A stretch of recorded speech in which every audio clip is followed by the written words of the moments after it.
Hello everyone, आज हम बात करने वाले हैं about approach to CSI UGC exam. ठीक है, आप एग्जाम के पहले आपकी अप्रोच क्या होनी चाहिए और आपकी स्ट्रेटजीज क्या होनी चाहिए।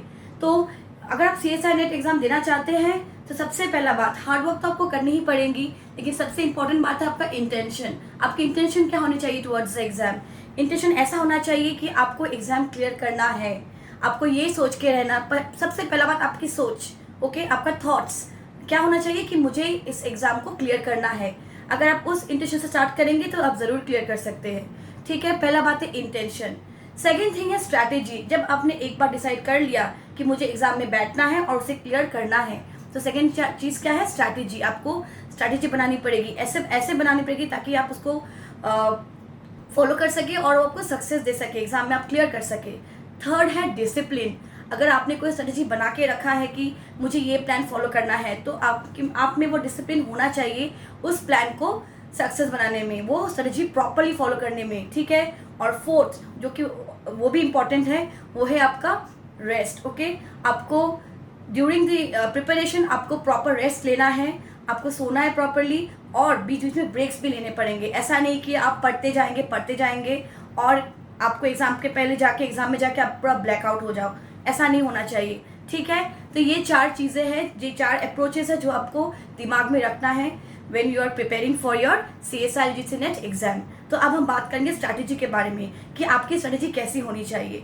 सबसे पहला बात, आपने सोच लिया कि आपको एग्जाम में बैठना ही है, तो आप सबसे पहले क्या करेंगे, सबसे पहले आपको एक टाइम टेबल बनाना पड़ेगा। आपको उस टाइम टेबल में सारी चीज़ें, आप सुबह से उठ के क्या करेंगे, कितने घंटे आप अपनी पढ़ाई को डेडिकेट करेंगे, ठीक है, कितने आवर्स आप दे सकते हैं, आपको उसकी प्रॉपरली एक टाइम टेबल बनाना पड़ेगा। ठीक है, उस टाइम टेबल में आपको कुछ समय ब्रेक्स के लिए भी रखना पड़ेगा। आप ऐसा नहीं कि सिर्फ पढ़ते जाएंगे, ऐसा नहीं करना है, वरना आपके दिमाग पे स्ट्रेस पड़ेगा और आप सब भूल जाएंगे एग्जाम के पहले। तो पहला क्या है, आपको टाइम टेबल बनाना है। सेकेंड थिंग, आपको वो टाइम टेबल, आप जहाँ बैठेंगे, आपका जो डेस्क है, आपको उस डेस्क में ये टाइम टेबल, उसमें जो वॉल है आपका आगे में, इसको लगा के रखिएगा ताकि आप हमेशा उसको देख सके और आपको हमेशा एक रिमाइंडर मिल सके कि हमें ऐसे फॉलो करना है और इससे प्रॉपरली हमें इसको, उसके बेसिस पे हमें पढ़ाई भी करनी है। ठीक है, फिर आपके डेस्क, आप जहाँ बैठेंगे उसको क्लीन रखिए।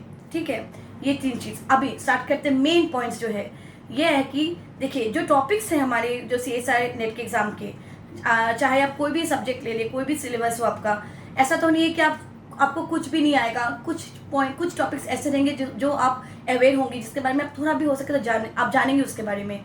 तो आपको क्या करना है, जो ऐसे टॉपिक्स है जो आपने कभी टच नहीं किया है, जिसके बारे में आपको ज़्यादा आइडिया नहीं है, ठीक है, जो आपको उतने नहीं आते हैं, या फिर आप डरते हैं कि वो टॉपिक हार्ड हो सकता है, या फिर जो लेंथी टॉपिक्स है, आप वो टॉपिक कोशिश कीजिएगा कि वो टॉपिक आप अर्ली मॉर्निंग में पढ़ सके, उसको आप अर्ली मॉर्निंग में उसको आप पकड़ सके वो टॉपिक को।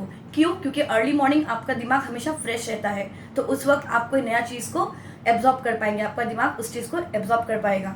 ठीक है, तो आप सुबह उठ के क्या करेंगे, वैसे टॉपिक्स पकड़िए, तो आप पढ़ लिए। सेकेंड हाफ आप क्या करेंगे, सेकेंड हाफ आप उन टॉपिक्स को पकड़िए जो आपको पता है, या फिर जिस पे आपको पता है कि वो थोड़ा बहुत आपको आता है और आप आइडिया कर सकते हैं, और उसको आप हल्का से टच करने से भी चल जाएगा।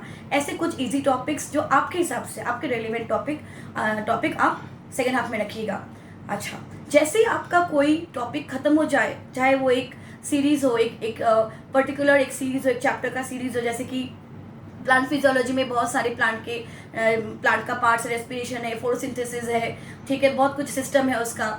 तो ये जो जितने सारे, जब आपका एक पार्ट खत्म हो जाए, तो उस पार्ट खत्म होने के बाद आप कोशिश कीजिए कि आप 15 मिनट्स के लिए उस चैप्टर का MCQ सॉल्व कर सके। रीज़न बीइंग क्या है, आप पढ़ते जाएंगे, लेकिन अगर ऐसे करेंगे तो नहीं होगा। ठीक है, कोई भी टॉपिक आप सेलेक्ट करें तो आप कोशिश कीजिए कि उस सेम टॉपिक को आप 2-3 किताबों में उसको पढ़ें, क्योंकि हर किताब में सेम नहीं होता है, किसी किताब में थोड़ा ज़्यादा होता है, किसी में कम होता है, किसी के एक्सप्लेनेशन अच्छे होते हैं, किसी के थोड़े कम एक्सप्लेनेशन होते हैं। तो आप कोई भी 3-4 किताबें उसको रेफर कीजिएगा, एक किसी टॉपिक के लिए साथ में लेके बैठिए, थोड़ा देखिए, और जैसे आपका वो चैप्टर खत्म हो जाए, आप बुक्स को बंद कीजिए और 15 मिनट्स के लिए, ठीक है, चाहे जितना मिनट आपको लगे, आप एक MCQ सॉल्व कीजिए उस चैप्टर के ऊपर में। उससे क्या बेनिफिट होगा कि कभी कभी क्या होता है, MCQs में ऐसे बहुत सारे क्वेश्चंस होते हैं जो आपने कवर नहीं किए होंगे, या फिर कुछ आउटर क्वेश्चंस भी होते हैं जो आप लॉजिकली, जो हम लोग बोलते हैं लॉजिकल रीजनिंग बोलते हैं, जो आपके पार्ट सी में रहेंगे आपके नेट एग्जाम में, ठीक है। कुछ ऐसे क्वेश्चंस आपको एमसीक्यू में मिल जाएंगे, तो आप वो सॉल्व कीजिए, तो आपको पता चलेगा कि आपने जो अभी पढ़ाई किया है उसमें आपने कौन सा पार्ट आपका ठीक से नहीं हुआ है या फिर आपको किस में और ध्यान देना है, ठीक है। उससे क्या होगा, आपका एक चैप्टर अच्छे से पढ़ाई भी हो गया और रिवाइज भी हो गया, सिर्फ ज़्यादा मिनट नहीं, सिर्फ 10 से 15 मिनट, ठीक है।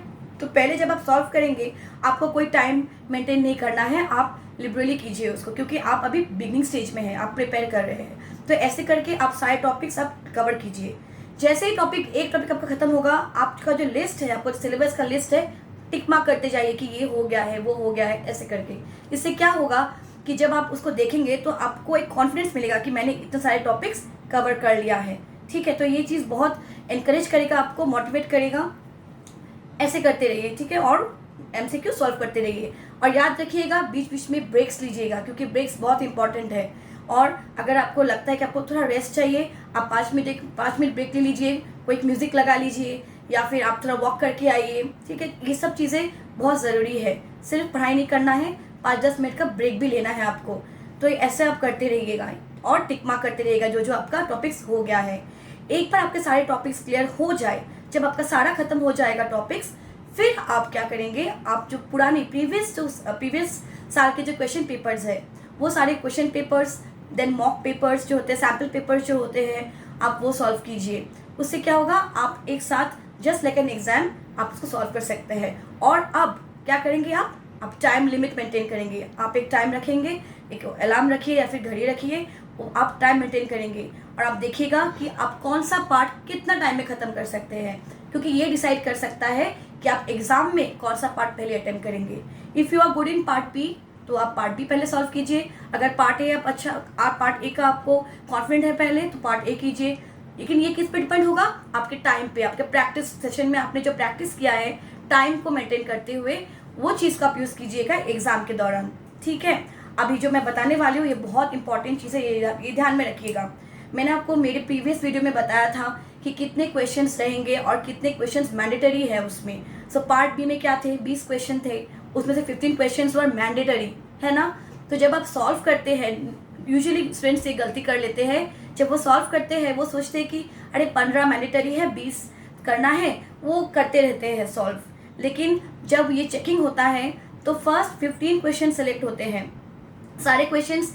वो जो कंप्यूटर वो जो जब चेकिंग होता है, ऐसा नहीं है कि वो अपने हिसाब से चेक करते हैं, वो फर्स्ट 15 क्वेश्चंस वो पकड़ते हैं। जैसे 20 क्वेश्चन में आपको 15 करना है, तो आपने कहीं से भी आपने 15 कर लिया, फिर आपने 15 से ज़्यादा क्वेश्चन किए, ये सोचते हुए कि 2-3 गलत होंगे तो बाकी तो 15 राइट हो जाएंगे, ऐसा नहीं करना है। आप पहले वो 15 क्वेश्चन के लिए अटेम्प्ट कीजिए जिसमें आप श्योर है कि आपका आंसर सही होगा, ठीक है। पहले आप वो 15 क्वेश्चंस आप सॉल्व कीजिए। अगर फिर आप चेक कीजिएगा कि अगर आपने 15 क्वेश्चंस कर लिए जिसपे आपको कॉन्फिडेंस है कि हाँ ये मेरा सही होगा, तो फिर और सॉल्व करने की ज़रूरत नहीं है। लेकिन अगर आपको डाउट है कि नहीं 15 क्वेश्चन से मेरे शायद 2-3 क्वेश्चन गलत हो सकते हैं, या फिर आपको लगता है कि आपको कुछ और क्वेश्चन है जो आप अटेम्प्ट कर सकते हैं और इसमें आप मार्क्स थोड़ा कवर अप कर सकते हैं, तब आप कीजिएगा। लेकिन अगर आपको श्योर है कि आपके 15 क्वेश्चन आप सही जवाब दे चुके हैं, तो और मत कीजिएगा नहीं, क्योंकि उसमें आपका नेगेटिव मार्किंग भी है। सिमिलरली ऐसे ही पार्ट बी और पार्ट सी का भी सेम है। जितने क्वेश्चंस मैंडेटरी हैं, पहले आप उतने क्वेश्चंस कोशिश कीजिएगा कि आप उतने ही क्वेश्चंस करेक्ट वाले आप सॉल्व करें करेक्टली, ठीक है। तो क्या होगा कि आपका कोई नेगेटिव मार्किंग भी नहीं लगेगा, और सारे अगर आंसर सही हो गए तो फिर तो कोई चांसेस नहीं है नेगेटिव मार्किंग का, और आपके मार्क्स भी अच्छे आएंगे। तो ये इन चीज़ों का आप ध्यान रखिएगा। और जैसे मैंने आपको कहा है, रिविजन आपको करना है, जैसे ही सारे खत्म हो जाएंगे आपको रिविजन सारे करने हैं, ठीक है।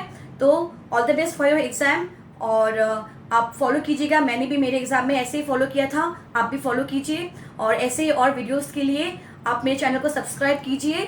Thank you so much.